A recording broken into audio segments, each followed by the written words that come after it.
morning, Mr. Ledyard. Thank you for coming in again for another episode of Path to Follow. You're starting the year off as the head of the upper school this year, so I want to talk to you a little bit about your new role and how everything's going for you so far this year. What are we in, second or third week? This is the beginning of week 3. This is the beginning of week 3. Yeah. Well, it goes fast once you start getting in the swing of things. Like once I get my students' names down, I feel like it's a blender. I guess, but yesterday's class was just the 4th, I think, for my odd day. Feels like we've had like 12 classes, but For your literary letters, my is senior this? elective, my odd day class, second period. How's that class going so far? Are you doing anything different this year? I did some different things last year, and I'm going back to some things I had done in the first couple of years. It's 13, 8 RPCS students, 5 Gilman students. Nice. They've been showing up and laughing and doing the reading, and it's great. Yeah, that's great. It's a really nice part of the day. Now, how's the new job as the head of the upper school? How's that going for you? I feel like, I think first of all, I'm grateful for how much help people have either provided or offered, and encouragement. And I said that at the beginning of our faculty meetings, tried to express that gratitude. The team is absurdly strong. Our teachers, our deans and academic leaders and administrators. So I think I worked really hard over the summer to get things organized, and had a lot of prepared remarks at the beginning of the year, and I feel like we have most of that in the rearview mirror, and we're kind of chugging along right now, and good people are doing good things with smart kids. So I'm sure we'll have issues. I'm sure we'll have challenges, but I think right now I'm feeling really lucky and grateful and proud of 2.5 weeks in the books and chugging along. Now, were there things like over the summer or last year that were you getting feedback from faculty and parents about just like the day-to-day at Gilman that contributed to your thinking about how this year would go? Because I know on parent night I was talking to some of the parents about just differences that were or changes that we're making looking to make this year, particularly in the afternoon. Yeah. I mean, I think that's maybe the biggest like change or set of changes. I mean, I feel really lucky to go back to November and started to like prepare for what this would look like and get ready to talk to the various constituents and why, I wanted this job. And so that was a rigorous process that of course forces you to like prioritize things and be ready with questions and do a lot of listening. And then had the great experience of just talking to department chairs and various people all winter and spring, and started to get little committees together and things before the summer that made it so that we could hit the ground running. Mm-hmm. I think that trying to get back to a pre-COVID productive afternoon is and has been a focus, an area of focus. I think Bessie and Christina Kim and others, Robbie Ford, John Moe, have built out a more robust program. And so how do you implement that, and how do you get the boys to where they're supposed to be, and how do you give them some independence also to pursue their interests in the club world or in the affinity group spaces? So I think that's, there's not a whole lot different there. I just think it's messaging, and it's getting the spreadsheets. Yeah, I mean it's tough. tough. Across, and it's the nitty gritty, and it's and messaging, I think too.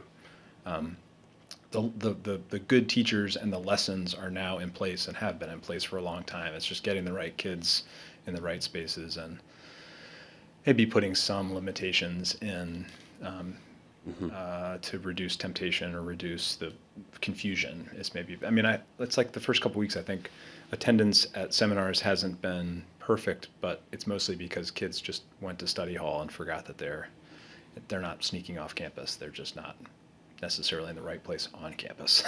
Right. And I will say I do prefer the the way that we've gone about doing study hall this year versus the past couple of years with the small pods. Yeah. Because it's much easier to track my 20 kids in my pod than I feel like we're handling 120 kids in the dining hall last year. That's pretty killer. Yeah. You also have your advisees there, right? Right. And you're able to, if necessary, you're able to talk through certain things or changes or sign-ups or whatever. We have advisory today, I believe. We have advisory every week this year. Every week, which is great. I like seeing my guys more. I do too. With my group, we're in the Ballier room, so we call them board meetings. They're not advisory meetings. Oh, I like that. I think the students are starting to wear sport coats, and we're in the library. We've got the whole the back room, the reading room in the library. Wow. You should start inviting in authors to speak to your group. Well, right now they're kind of huddled in the back corner. They all sit on that one couch together. The C-shaped. The C-shaped couch. Half the circle. Interesting. So, I mean, they're getting to know each other. See if those fireplaces work. Yeah. In the wintertime. So do you usually do you like to have a program when you go into advisory, or what's your? Yeah, I've tried a million different things. I think they like to just be with each other. I think they like to talk about current events if there's something going on in the world. They're all going to want to talk about Aaron Rodgers today. Yeah, the ankle sprain, and the fact that the guy who ran back the punt was like one of the last to make the team, I think. Did you watch? I just watched the beginning, and I couldn't believe he got, because everyone was going crazy for him. Yeah. I mean, the whole offseason was talking about him. He's the biggest story. It's a bummer. I think Hard Knocks focused on 2 receivers who made the team, and one of those receivers is the guy who returned the punt for a touchdown to win. Oh, they won. Oh, in overtime. I think it was a punt. Yeah. Gibson, maybe. Anyway, yeah. They'll want to talk about that, right? And what do you think of Aaron Rodgers? And I mean, he's a controversial dude. Yeah. So making time to do that and answering questions, and I don't think you can really get to know those guys in a group setting. And so I think over the years I've learned that you got to sit with 1 or 2 at lunch, and you got to pull one in for an afternoon meeting. And that's where the real connection occurs. And then of course it makes the group meetings that much more fun. Right. And the group meetings are fun, but it is very performative. It gets a little nuts. Yeah. But these guys are so funny that I just laugh at Let it. it happen. Yeah.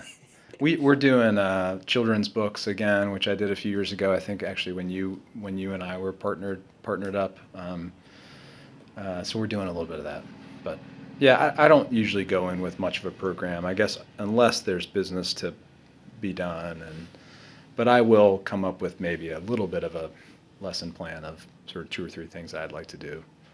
And then athletic dismissals mess with those meetings. And so you're rarely all, I have 9, so you're rarely all 9, but Yeah. orthodontist appointments. Yeah. Right. I remember sitting in your advisory my first year here, and it's crazy that I'm at the point where my first class of juniors is going to be graduating college already, which is wild. I got one of the girls I taught from Bryn Mawr did an internship with one of the guys I played lacrosse with in college at a bank in New York. I was like, hey, one of your previous students is on my floor on Wall Street.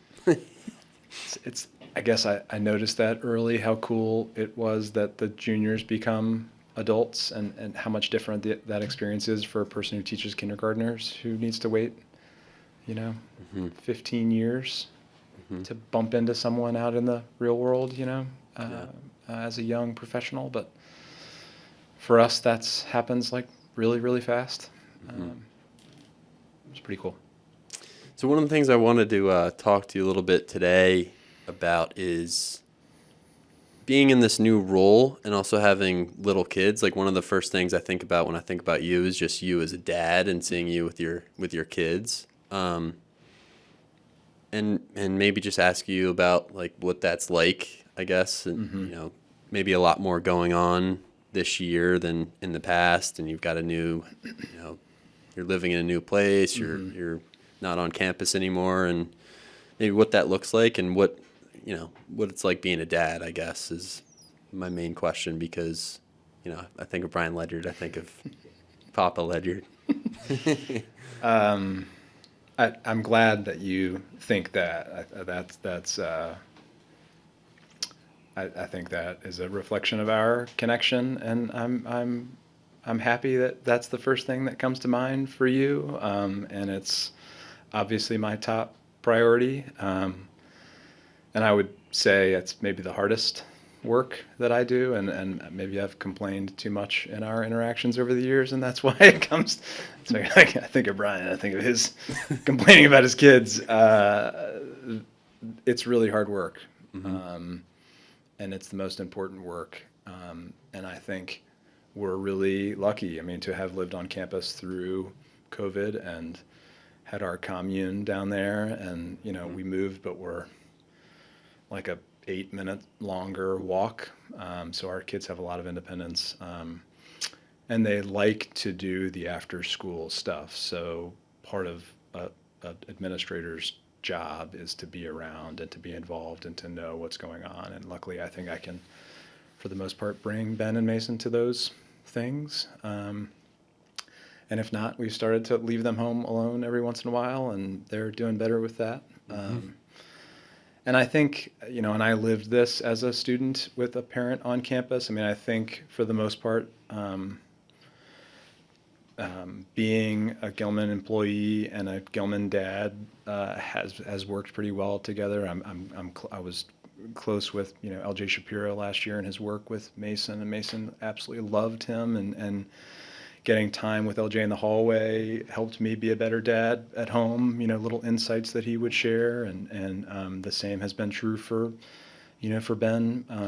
They're both really, really excited about their teachers this year, and so little interactions and getting a sense of how things are going has been terrific. So, and this is again where I think Stephanie Harris and Jeff Guline and others are basically like, Brian, if you can't make something, you just need to let us know. I mean, I think Rob kind of shielded me from that and just did everything, and I'm not going to be able to do that. I'm not going to be able to attend all of the evening events, or if something comes up with the kids, I'm going to have to do something with the kids. And so that's where I think Stephanie has been like, I can step into that, or so we're communicating, and so far things have worked out great, and if we get childcare, we get childcare, but it's helped me see, I think, what makes this place so special is that pre-K to 12, 1,100 kids on one tight-knit campus. You've got the prep 1 and first graders, or kindergarten and prep 1ers, like walking with the seniors at convocation. I mean, just, I'm not just witnessing that, I'm like experiencing that. And having Mason come home and tell me that he saw an older guy do something, right? Or Ben come home and say, I admire, or I look up to this. Whether they say that about you, they say that about Bryn Holmes and other adults, they also notice and appreciate. I mean, I don't know if I told you the story. Mason rode his bike over, I'm forgetting when this was, at some point in the last like 2 or 3 weeks, and a crazy storm came in like a second. And so I jumped in the car to try to intercept him on his ride home and didn't find him, and had left my phone in the kitchen. And I just went back home, and there were like 3 missed calls. So I called that number, and it was a Gilman kid. And he's like, is this, Mason's dad? I was like, yes. Brian Ledyard. He's like, Mason's fine. He's playing basketball in the arena. And like, I drove back over, and he's shooting hoops with like Tyler Marshall.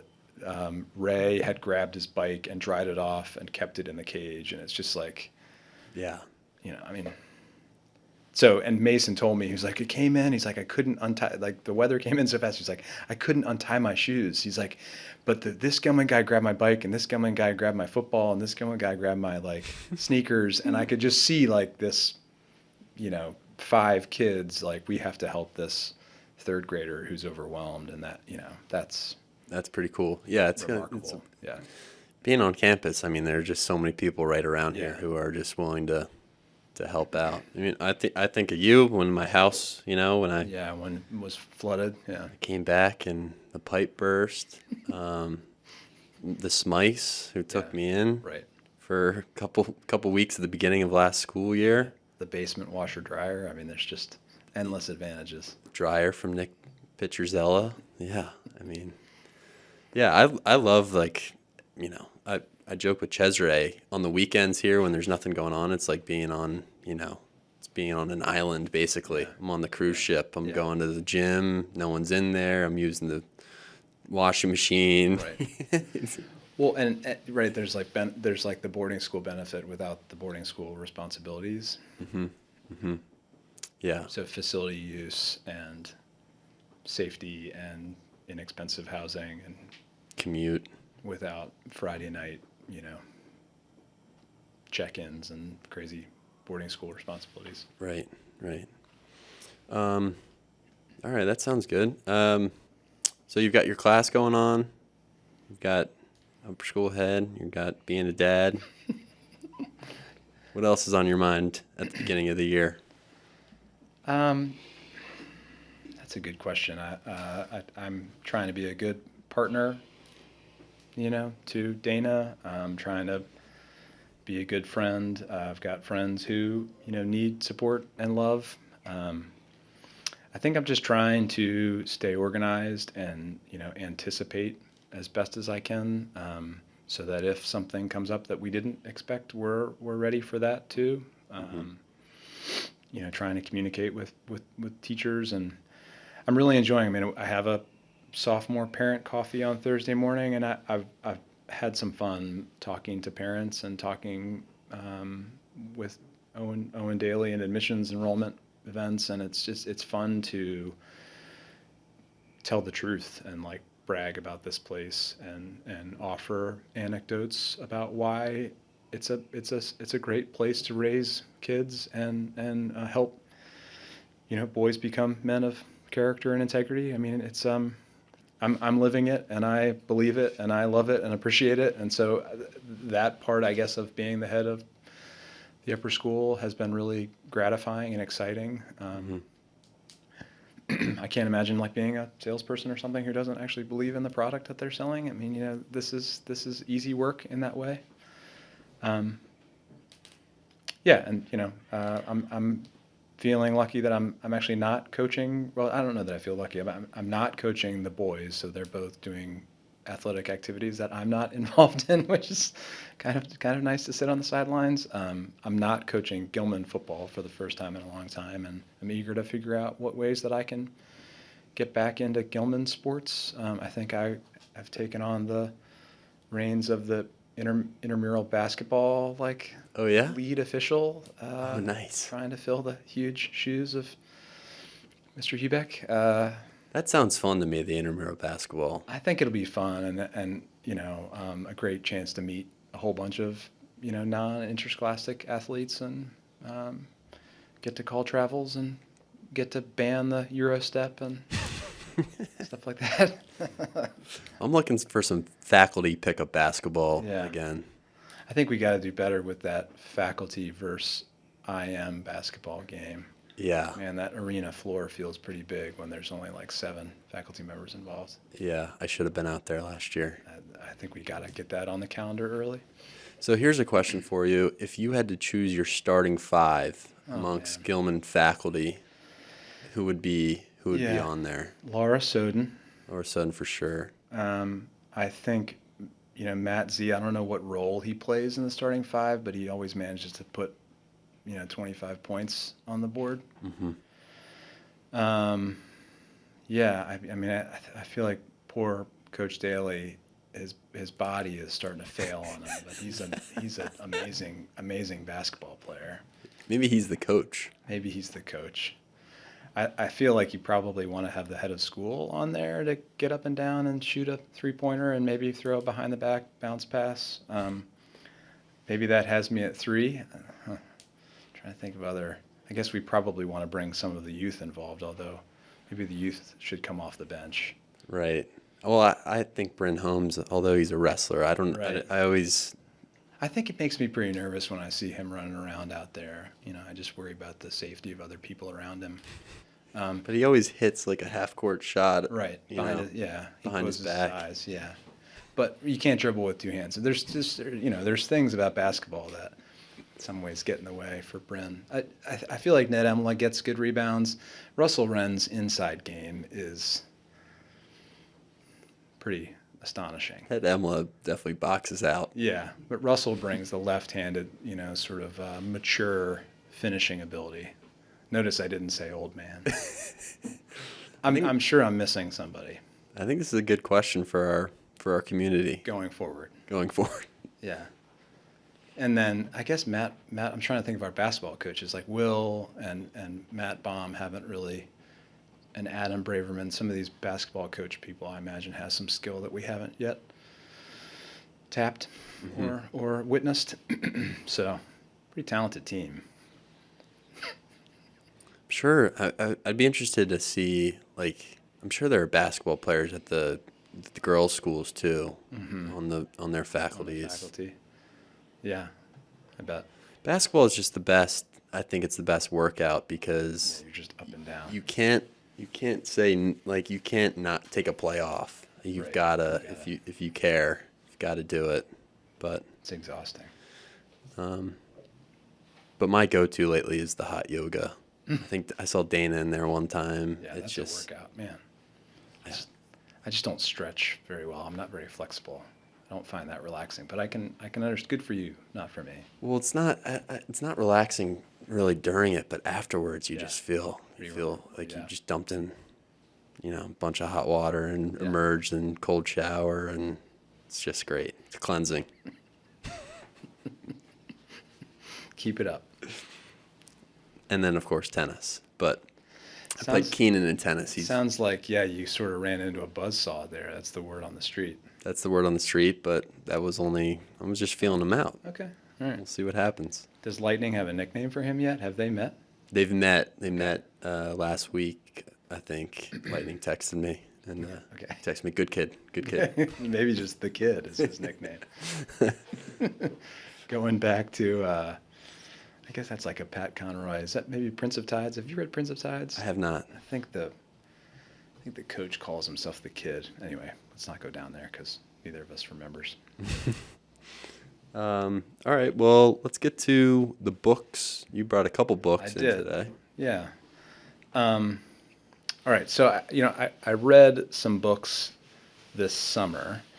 We the last time we spoke, we were trying to think about summer reading recommendations, and I was woefully ill prepared. But I read 2 Hernan Diaz novels. Have you heard of this guy? I have, but I have not read. So Trust, the book is called Trust, won the Pulitzer. He's a professor at Columbia, I think born in Argentina, or spent most of his life in Argentina, although lived in Sweden maybe for a little while too.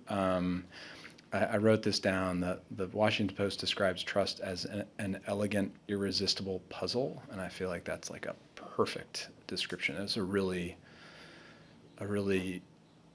engaging and again elegant, and you couldn't put it down. There's a mystery, sort of what is coming next component to that. And then after that, I read his first book called In the Distance, which I thought might be an interesting like American literature. So a character and his brother from Sweden are sort of sent to New York, although they end up on the other side of the country. They end up in San Francisco, and it's this interesting like backwards American journey trying to get from the West back to the East. Survivalist, really powerful journey. I think it's probably a little long and maybe a little slow, but his language is really precise and very visual. So those are 2. I mean, those are really at the top of my mind. I feel like I started a bunch of other. My sister gave me Inciting Joy by Ross Gay. I think Ross Gay actually came to Gilman a long time ago. I think Larry Malkus might have brought him. Yes, I remember someone saying that on the podcast. Yeah. It's a beautiful book that I'm enjoying. I read The Art of Gathering, which we had that section for our faculty meeting, Priya Parker. I just started, Irini Malfa recommended Take Back the Game by Linda Flanagan. Irini is the head of school at St. Paul's for Girls. Her son is my advisee. It's just about like the craziness of youth sports. I mean, an opening line that Ben and I are both reading it. The youth sports industry in 2019 was valued at like $19 billion, a little bit more than NFL's value. Like Really? the youth sports industry is this like huge, I don't even know what word to put on it. Oh, wow. But just all the things, many of the things that you and I have talked about, sports specialization, for-profit sports, back injuries, stress, just the world, or the ever-changing and evolving, and I would say sort of toxic world around youth sports that works its way up to high school and college. So I just started that. I sort of wish I had picked it up 2 weeks ago so we could talk about it. But I did want to put it on your radar. But then the books that I brought are the books that I'm currently teaching. So we're just finishing our like last conversation tomorrow with the summer reading book, which is Perks of Being a Wallflower. And then we'll start Love Letters on Friday. Love Letters was a Larry Malkus recommendation a few years ago. And I guess I don't know that these are like favorite books of mine, but there's something about what you're currently teaching as being like the thing that's most important from like a literary standpoint. And when you get as old as I am, if you've taught a book more than once, in some cases like Gatsby, 16 times, it's pretty amazing to see it through 16 different sets of eyes in your current classroom, and like read it again that way and experience it again that way, and just reinforces a lot of what I think you and I talked about when we taught together around the absurdity of the website that says this book is about these 5 words, when in fact this book can be about 20 different things times the 20 times that you've taught it. So the last time we got together, I brought Sing Unburied Sing, and it was just so amazing the way that I was experiencing that novel for like the 5th time through the eyes of 17 incredibly intelligent seniors, and feeling very differently about it and learning a lot more about it than I had the previous year. So, in terms of a book recommendation, I sometimes I feel like I can't get out of what I'm currently working with my students on.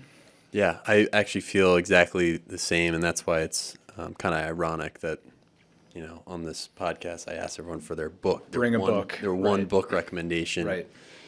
For me, when someone ever asks me that question, what's your book recommendation for me? It's like my mind just goes blank because I just go back to what I'm reading right now. Right. Yeah. So I agree with that completely.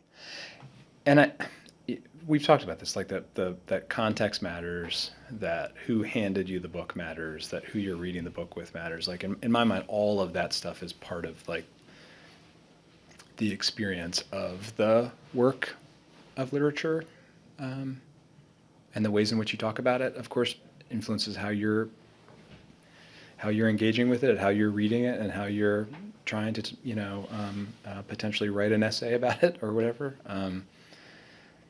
So, I picked a couple of these texts like 4 years ago, and it's interesting to think about them differently now. So here's a question for you. So I know Ben is like a really big reader. He loves reading. He is. Like all the time. Mm-hmm. For you, were you always that way, or was there like one book that really triggered? Was there a trigger that, I really love this book, or I love reading? Like for me, it was actually the Scarlet Letter when I was I always loved reading, but the Scarlet Letter in 10th grade was like, wow, this is really cool. And I think the way that it was taught with me by Miss Nordsick, who was actually on the podcast episode, she was great. And, I remember my friend Hirsch, who just hated it and would do the Spark Notes and would do better on the quizzes than I would do. And I read it like religiously the night before and loved it. Just couldn't remember. I don't know. Was there something like that for you? Or? Yeah, I think I had some teachers that I connected with, and so read more carefully in those classes and paid closer attention. And the same was true in undergrad. I think I'm a pretty slow reader. I think I still am, and it's interesting. I'm seeing some of this in my younger son, Mason, and so there's a patience, or there's a noticeable impatience with the reading process, and that was me. It's sort of not as much me now, but I was in some ways too impatient to really become a reader as a younger person. I mean, I think, that joke, read it, I haven't even taught it. I mean, when I started teaching English was when I really, I think, became a reader. And maybe the parents of the, juniors in the class of 2004 might want their money back. I mean, but that, like, as I was experiencing a work of literature with 4 sections of juniors or of younger, seniors, that's when I really started to love it and feel like I was good at it and could lead conversations. And then the grad school work that I did at Hopkins, where then I started, again, I was like, I sort of woke up in that way, and then was educated in maybe how to lead more sophisticated conversations. I mean, I think that's when I really started to feel like I was a reader, and like it was exciting to me. And again, I mean, I read part of my college rec letter I read at 9th grade orientation a couple weeks ago. And the second paragraph is, the person that wrote the rec letter had taught me as a 9th grader. And the second paragraph is about me as a 9th grader. And it's like an up and comer, and didn't quite have his academic sea legs, and approached his homework as like a chore, and didn't really. And so that's from like a maturation perspective, that's where I was. I think some of that I started to dig a little deeper as I got older, but really in my early 20s, as I was standing in front of 16 smart kids being asked to lead a discussion on Hamlet. I remember working with my dad. In those days, Hamlet was the first text. And I had been told in the middle of a JV football practice that I wasn't going to do 9th grade, I was going to do 11th grade. And so I called my dad in. I think my dad actually even came to Baltimore for a couple of those conversations, thank goodness. But that's when that sort of responsibility of leadership helped me step into the role. Really long answer, Jake. No, but I think that's what I think about all the time. Teaching something makes you understand it, makes you learn it in a much deeper way. Like I'm teaching U.S. history this year, and for the first time. And I'm coming in all psyched up about Jamestown, because I'm relearning a lot of this stuff as I'm teaching it. Right. So I'm much older than my students, and I'm excited about, I'm refreshed and energetic about it, and I need to remind myself that Jamestown isn't that exciting for the regular 16-year-old person.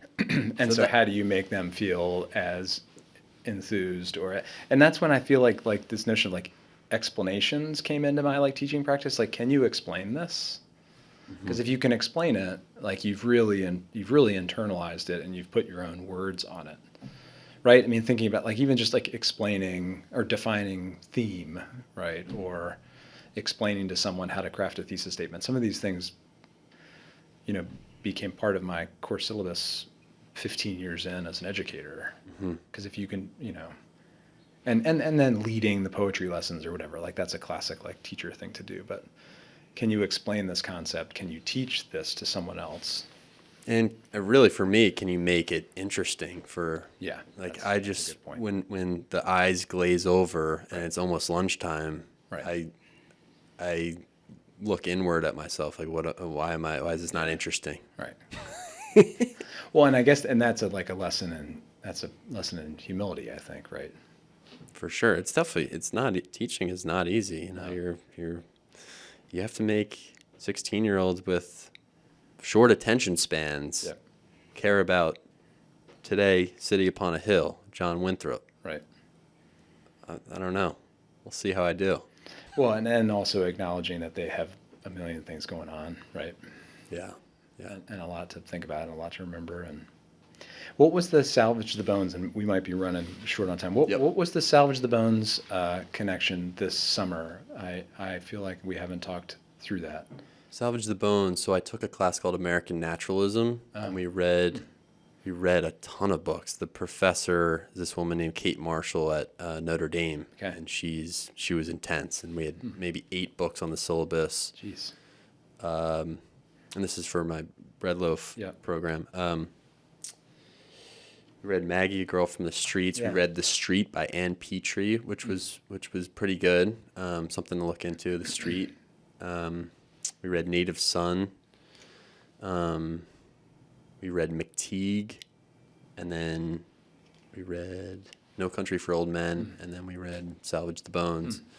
And all of these books, they're depressing books because none of the characters really make it out of their situation, and it's all about the confinement of their lives and circumstances and environmental factors that make it pretty much impossible for them to overcome. Right. And that's really what naturalism, the genre, is. And Salvage the Bones, the last book we read, I had to do a presentation kind of on this genre. Okay. And I tried to put it into a lesson plan for students if I'm ever going to teach these books, like Salvage the Bones we've taught before. But thinking about like what I can do to kind of hook my students into this theme of naturalism. And there's an album by Mac Miller, the rapper, called Swimming. Oh. And it's all about like he had a relationship with Ariana Grande that was really toxic or went bad, and he passed away like from an overdose not too long after the breakup. And right before that, he wrote this album called Swimming, and all the songs on the album have to do with the same idea of like not being able to climb out of a situation and drowning. Yeah. And you see drowning in Salvage the Bones. But yeah, and the music video for one of the songs was like the perfect fit for the presentation. For the presentation. So, and Mac Miller is someone that, I grew up listening to, and I know a lot of our students do. So I feel like he's That can be a hook. Yeah. a good hook for them. But I had fun with it. It was interesting. Well, and I guess it's another way of thinking about surviving, at least in Salvage the Bones, right? Yeah, it was cool reading that book again. I read that and taught that a few years ago. But in the context of this class, it was, determinism, like, do you have the ability to get out of this situation or not? And in some ways, that I think our students have gotten frustrated with Esh, and this notion that she doesn't have a mom, and right, and yet can't she just make a decision to go this other direction? Does she have options? So is it a choice, or does she not have any options at all? Right. Right. And I think it ties in really well to the American dream idea too. Right. And is the American dream always is it always real for people? Right. Right. And I guess again, maybe trying to decide or trying to redefine what like success is, and what like, she's determined. She thinks that China will return, and China will know that she's a mother, and is that a version of success, even though it runs contrary or in a different direction to the typical dream? Yeah. And if the baby has plenty of daddies, then Right. It looks much different than right. typical conception of that, but Right. Yeah. And what is it exactly that they quote unquote make them know? What do Skeeta and China have that she so desperately wants? yeah, great book. So do you read that in your Jesmyn Ward class? Yeah. Yeah.